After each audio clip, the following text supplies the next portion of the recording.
Hi, my name is Emma Ettinger, and I'm going to be discussing with all of you today insurance companies having too much power over our current healthcare and medical system, including doctors, physicians' assistants, nurse practitioners. We are talking about providers in the healthcare world that prescribe medications.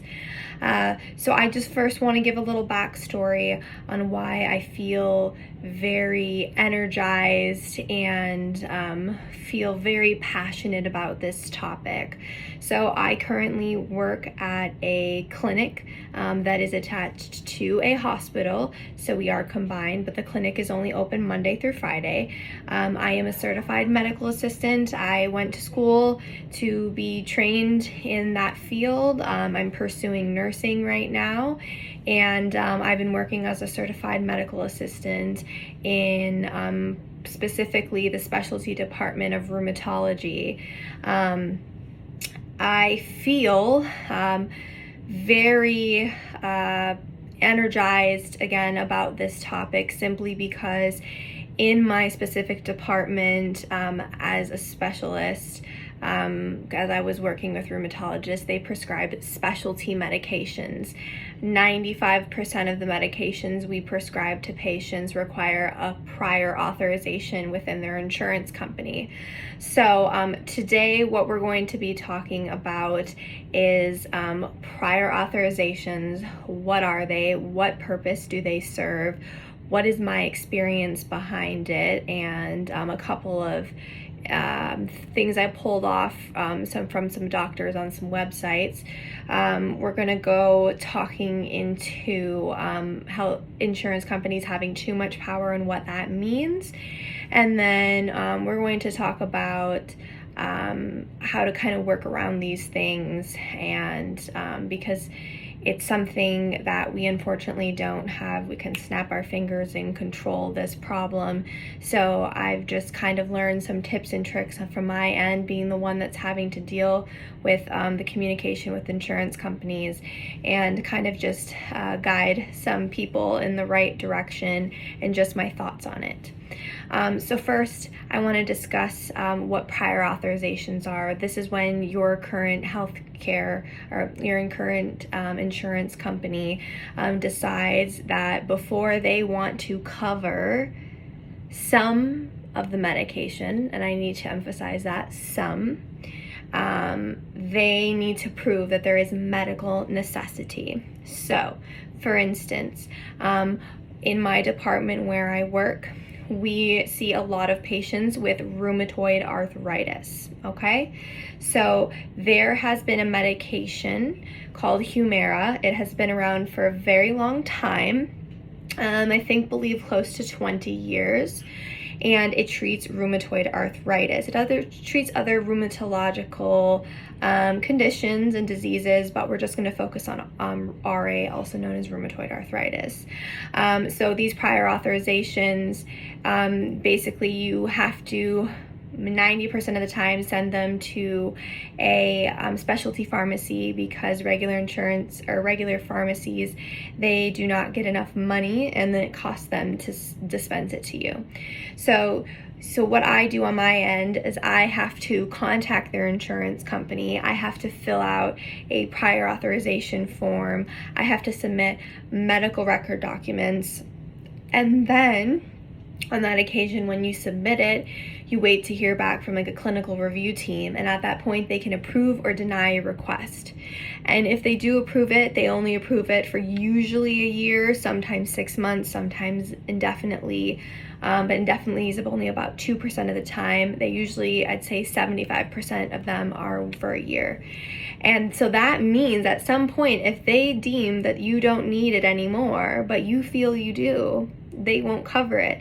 And if you have to pay out of pocket for Humira, it can be upwards of $12,000 for a 30-day supply. So even with insurance companies covering it, sometimes people have to pay $100 a month, $50 a month, $5 a month, it depends.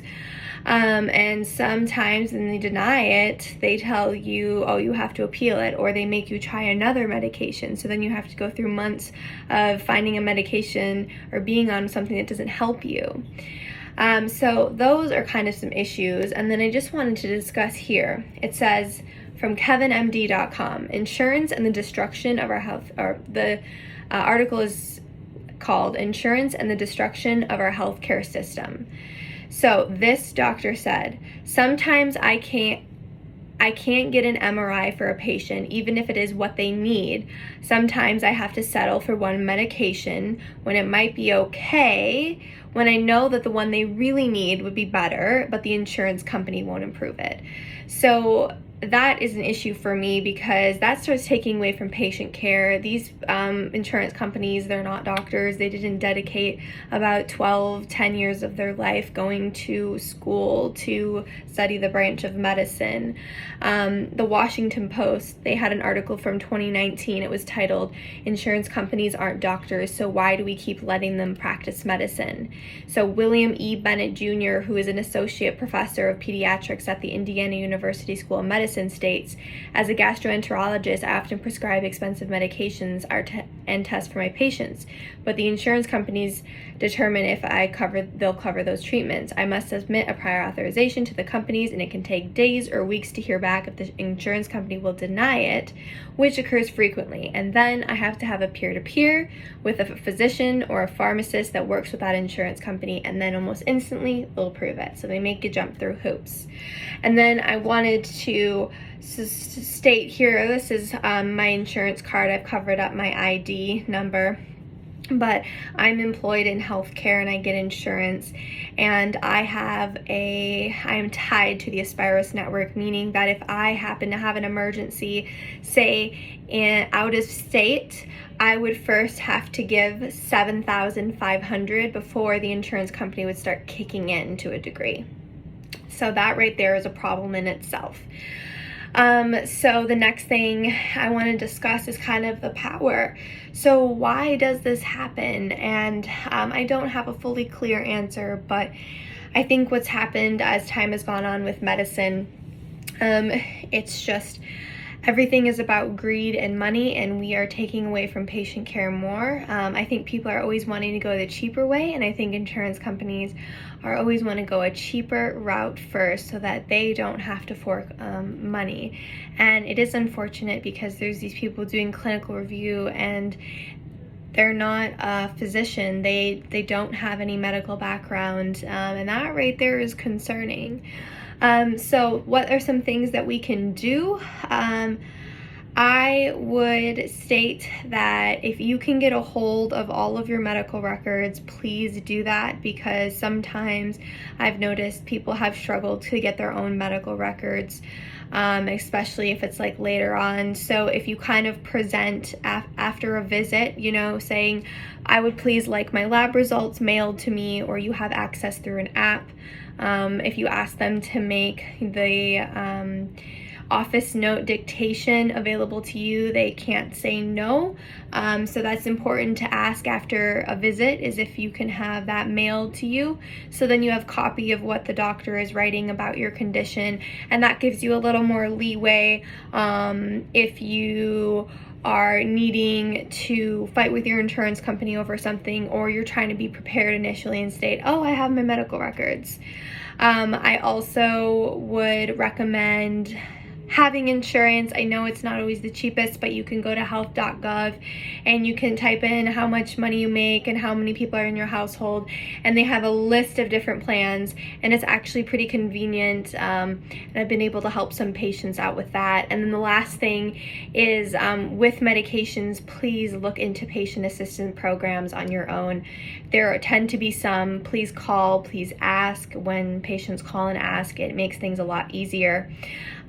So those are my 3 suggestions for kind of how we can combat this. I hope you found this educational. I hope you learned something from it. I hope this awakens you to the bigger problem that's arising, and I hope you take your health in charge.